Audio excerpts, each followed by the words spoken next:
This proves that my sheep's been leaving my camp and going over to my neighbour's place. It also proves that I haven't had no phone call from him, so I'm guessing that means he's decided to keep the sheep himself. Isn't it weird?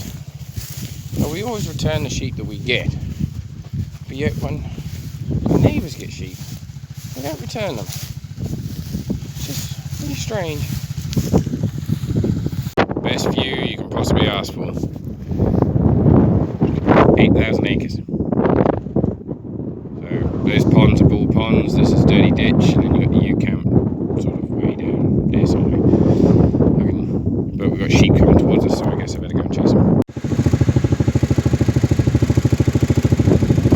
Video, it's quite windy, but put the pickup hitch on the 7610. Yes, we've got a PTO seal to change, but as everything, we've got to wait for these things to turn up. I've got to drill out the bits for there to put the rods on, and the other bracket belongs on that side like this. I'll try and get the hole drilled out for it. And I've also got to get longer pins to go on them to put the rods onto, and then that will be all functional. So for now I've just put the cleats bit in. This here, the engine had too much oil in it, it was producing oil. It turns out it's this bad boy. Power steering pump seal's gone. So basically there's a seal between the thing and it leaks it into there.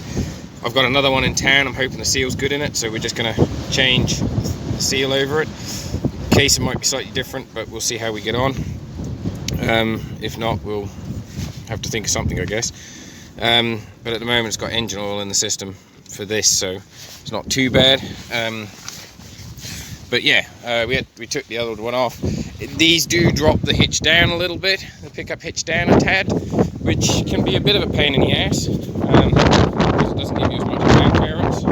But being that we've got the porta cabin trailer that we're using in the new season, after the season for moving porta cabins and getting everything ready to move from Greenfield, and we've also got the tipping trailer and all that, it's going to be easier using that. So we've taken the old one off. I was 3 hours battling around with it.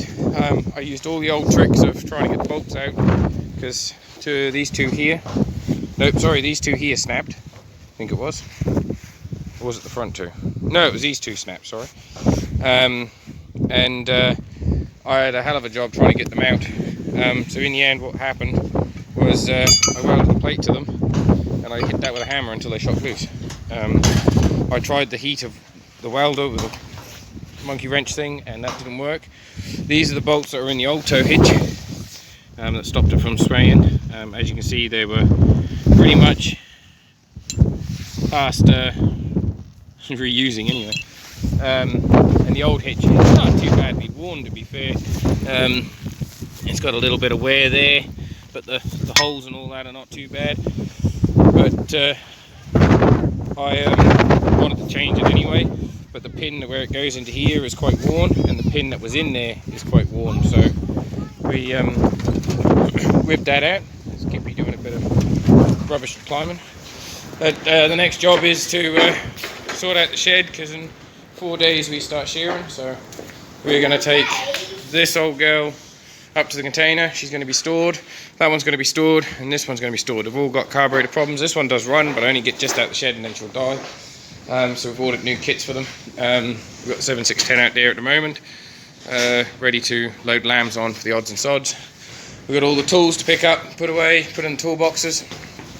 We've then got to get the press fired up, press up a few bits of wool we got down there, some wool here that we were given by a nice gentleman, and then we got all this OSB that we'll put in the trailer, take up to the container, and then that bench can then be set up in that corner for putting stuff on.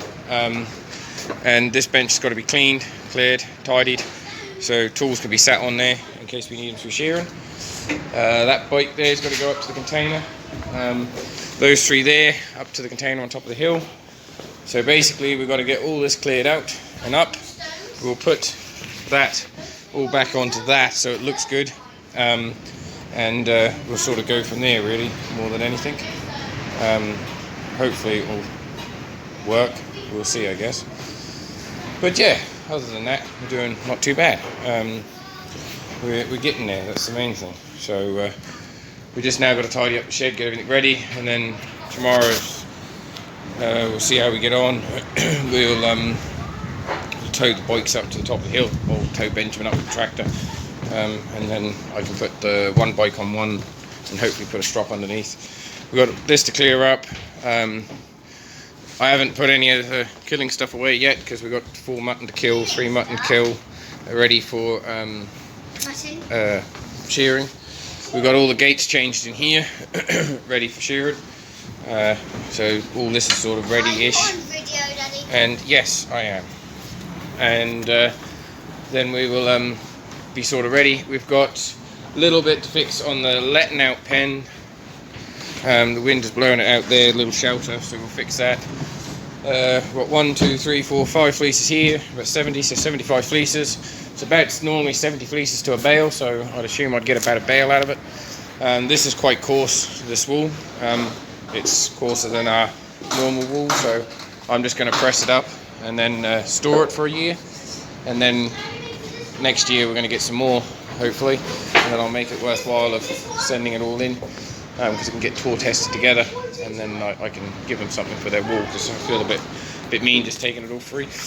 We took the front prop shaft off the 7610 due to the fact is that she was making too many noises and I can't get it to disengage its four-wheel drive system.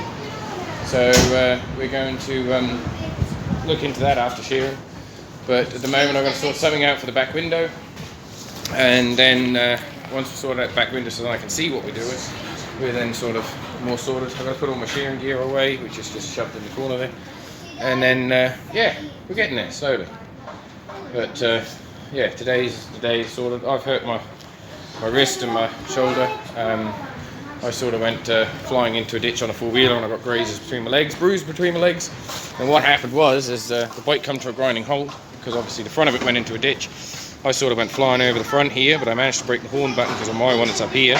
So I broke all this, and I sort of wrapped myself around this, and the little metal box that we have on front, I face planted that. So they say four-wheelers are better, but I don't know. If you nosedive into a ditch on a two-wheeler, at least you just sort of get catapulted over the handlebars. But that I didn't. I got wrapped around it. But she was flying around taking the lambs away, but we got there in the end. So, anyways, hope you all had a good Christmas, and I wish you all the best for a new year tomorrow.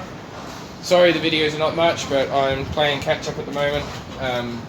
We will be increasing video quality and content, hopefully, but at the moment it's just trying to get stuff done.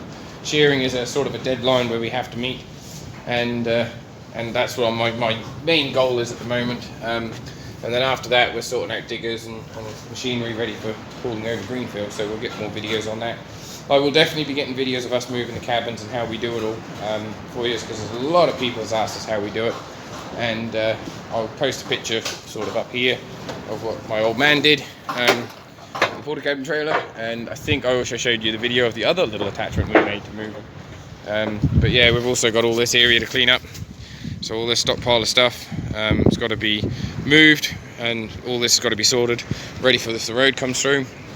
We've still got the cesspit to do and the water line to do on the house, and we'll find out in mid-January, end of January, if we're eligible for a road. If we are, then it may be happening at the end of the season, towards the end of the season, so we've got to get absolutely everything done quickly, sort of thing.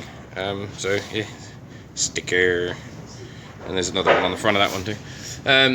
So yeah, we've got to get the cesspit done, so the pipeline's got to get buried down there, and then we've got the water line, which has got to go from the house all the way up to the well, because the one that's in there is only temporary at the moment.